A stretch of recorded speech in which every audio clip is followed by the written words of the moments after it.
muy pequeñas excepciones y es más, esas excepciones no van a regir por lo general para Capital Federal y el Gran Buenos Aires. Hablando de Capital Federal, en una escuela está Alejandro Moreira, pero por un tema de salud.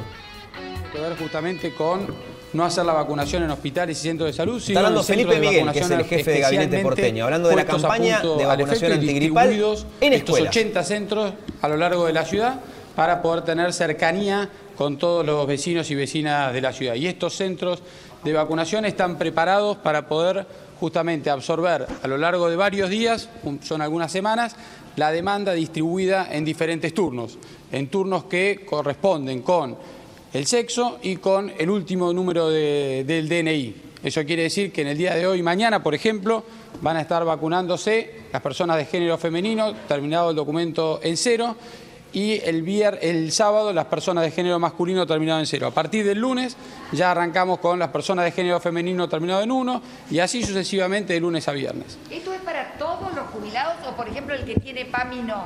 Esto es para los mayores de 65 años y para los que tienen la atención en el sistema de salud público de la Ciudad de Buenos Aires. Para aquellos afiliados al PAMI tienen un sistema y una metodología con sus turnos especial para el PAMI. O sea que es para la gente que tenga más de 65 años que no sea del PAMI.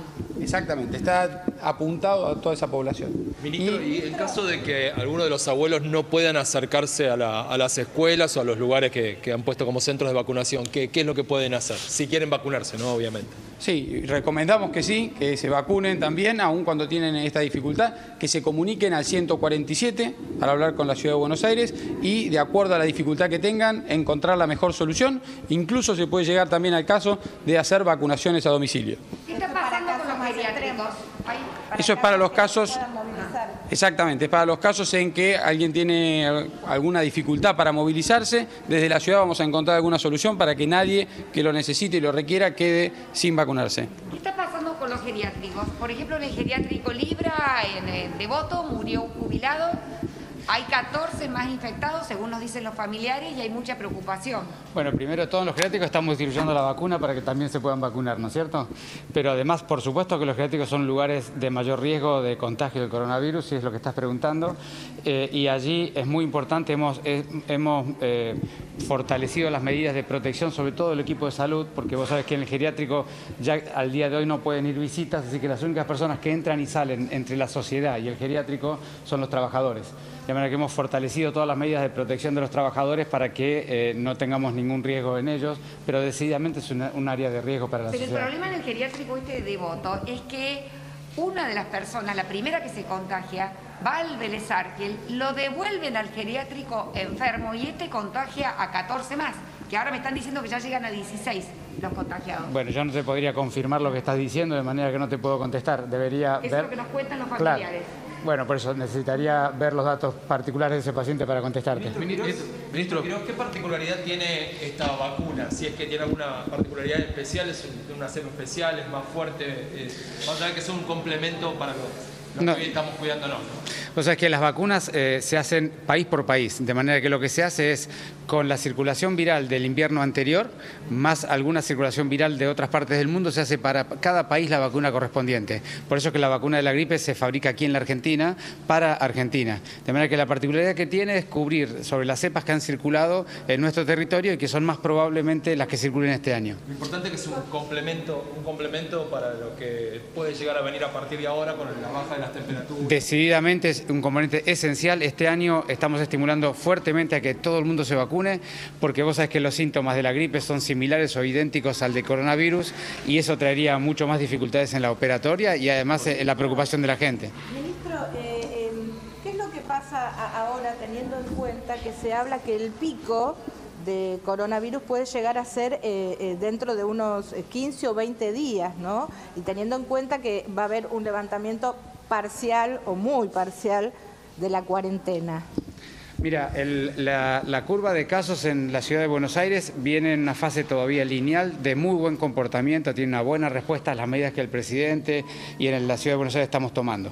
De manera que al día de hoy lo que estamos observando es que se está demorando el ascenso de la curva. Eso es una muy buena noticia para todos, porque el tiempo acá es crítico, ¿no es cierto?, para que la gente aprenda cómo manejarse, nosotros tengamos más información científica válida para tomar decisiones y sobre todo también que preparemos el sistema de salud de manera apropiada.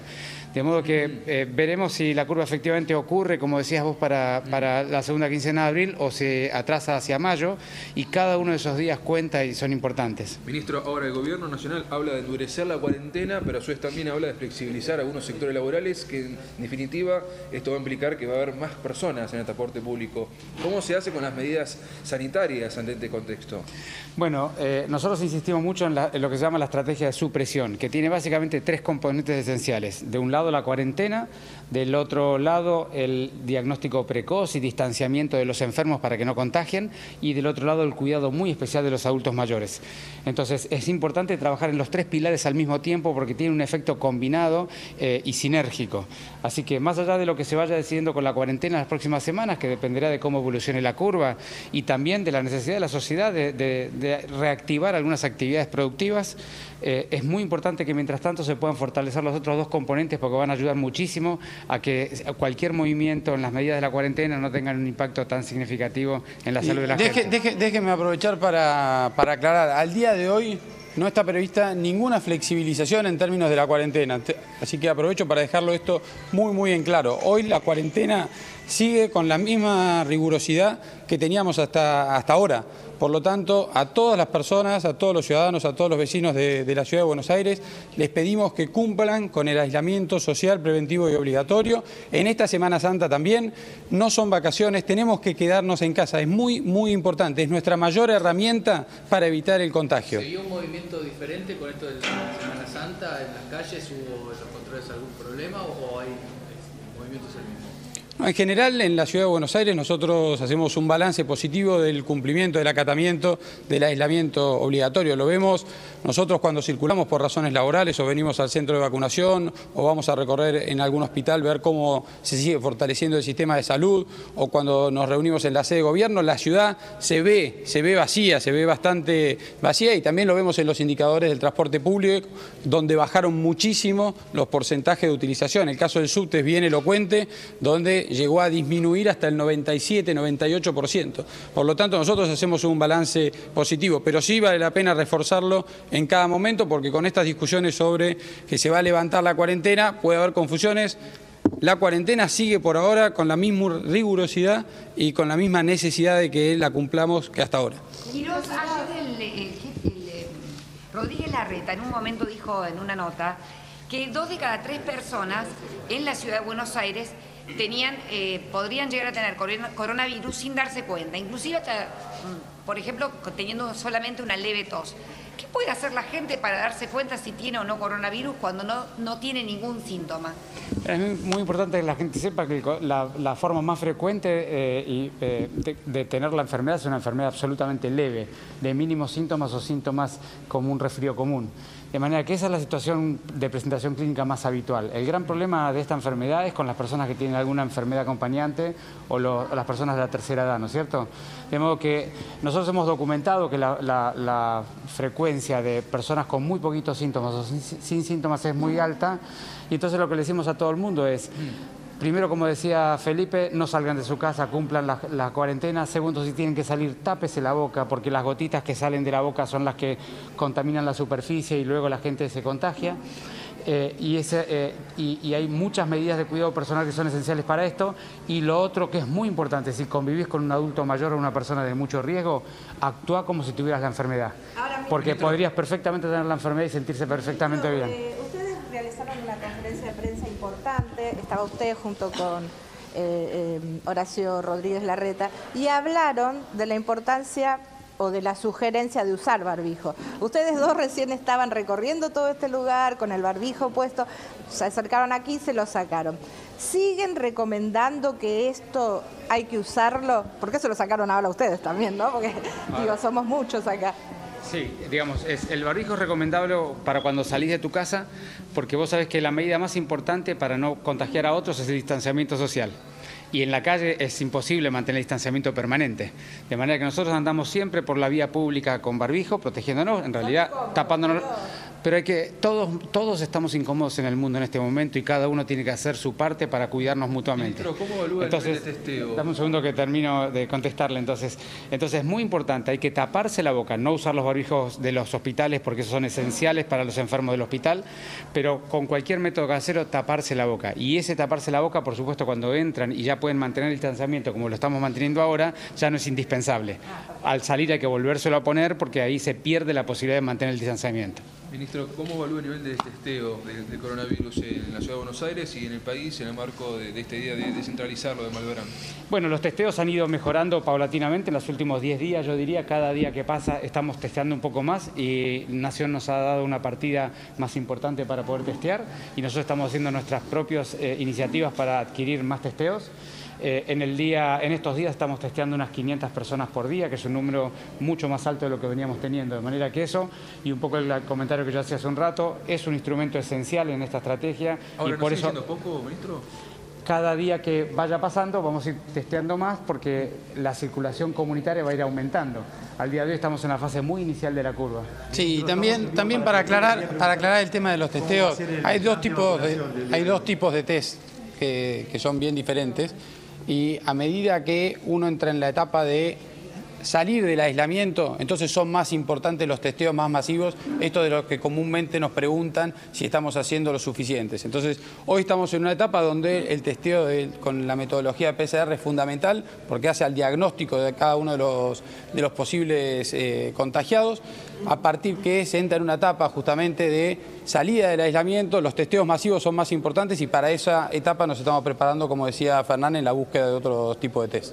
Bien, te quería preguntar, cualquiera de los dos me quiera responder, ¿cómo va a ser el plan de vacunación? En este caso aquí en esta escuela, ¿no? En Caballito. Sí, acá el plan de vacunación apunta a que pasen todos los días aproximadamente 200 personas que puedan venir a vacunarse. Tenemos preparados 2 salones de vacunación, sala de espera también donde por si llega más gente que la que se pueda estar atendiendo en un determinado momento pueda esperar sentados, cómodos, distanciados unos de otros. También acá en el hall central tenemos también sillas dispuestas para que los adultos mayores que tengan que esperar puedan hacerlo cumpliendo con las medidas de resguardo. Muchas gracias. Hasta ahí la palabra del ministro de Salud, Fernán Quirós, y el jefe de gabinete de la Ciudad de Buenos Aires, Felipe Miguel. Muy bien. Ale, ¿estás ahí? ¿Te puedo hacer una pregunta? Sí. Mismo para averiguarla más adelante, no tenés por qué ser Google. Pero, sí. Ahí te veo. Decime. La campaña de vacunación antigripal, ¿no? Que ahora vemos que, por una cuestión lógica, no se hace en hospitales, porque llevar un adulto mayor a un hospital es un peligro. Una escuela, por ejemplo, es un buen lugar. Se inicia hoy, ¿y es solo para grupos de riesgo como adultos mayores o para los otros grupos de riesgo como embarazadas o los más chicos o gente que tiene problemas respiratorios también? ¿Se sabe eso o se puede averiguar para después? En este caso, adultos mayores de 65 años. Okay. Va a haber fechas especiales para otras personas que estén dentro de grupos de riesgo, como dijiste. Bueno, pueden ser embarazadas, niños de entre 6 meses y 24 meses, personas de entre 2 años y 64 años que tengan alguna comorbilidad o que tengan otra enfermedad preexistente. Eso sí va a estar disponible, pero en otras fechas especiales que van a disponerlas después. En este caso, lo que se va a tratar aquí en los colegios es para los adultos mayores y como ves, como comentaba recién Felipe Miguel, está todo dispuesto tanto en el hall central como en las diferentes aulas para que 200 personas por día más o menos en cada uno de los establecimientos puedan vacunarse. Lo que calculaban eran unas 15.000 vacunas en total diarias. Vamos a ver si avanza de esa manera. Y lo importante, Diego, es recalcarle a la gente, yo no sé si ustedes tienen una plaquita ahí. Sí, pero tenemos ahora, cuando termines, los datos, ¿no? Con los números de documento, etc. Bárbaro. Sí, pero viene muy bien la aclaración. Exacto, entonces. Eso es muy importante. Esto es solo, por ahora, para los adultos mayores. El resto de los grupos de riesgo vendrán en unos días. Entonces, correcto. Clarísimo, Ale, gracias. Ahí lo dejamos trabajar a Alejandro Moreira. Entonces, aclarado que la campaña de vacunación antigripal es por ahora, empiezan con los mayores de 65. Vamos a ver los números de documento, así cada uno puede ver qué día le corresponde. No solamente tengan en cuenta el número de documento, también se está separando entre hombres y mujeres, ¿sí?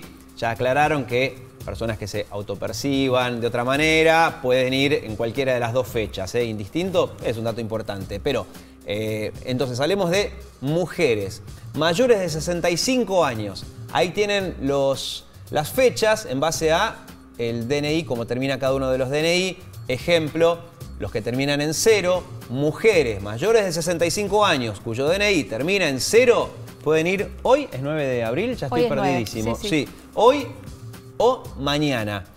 Quienes tengan el documento que termine en 1, mujeres mayores de 65, tienen que ir el 13 de abril y así pueden seguir viendo a ver cuál es su último número de DNI. Al lado tiene la fecha. Vamos desde el 9 de abril hasta el 6 de mayo. También aclaran que si alguna mujer en este caso se perdió la fecha porque no pudo por motivos de fuerza mayor, puede ir al día siguiente.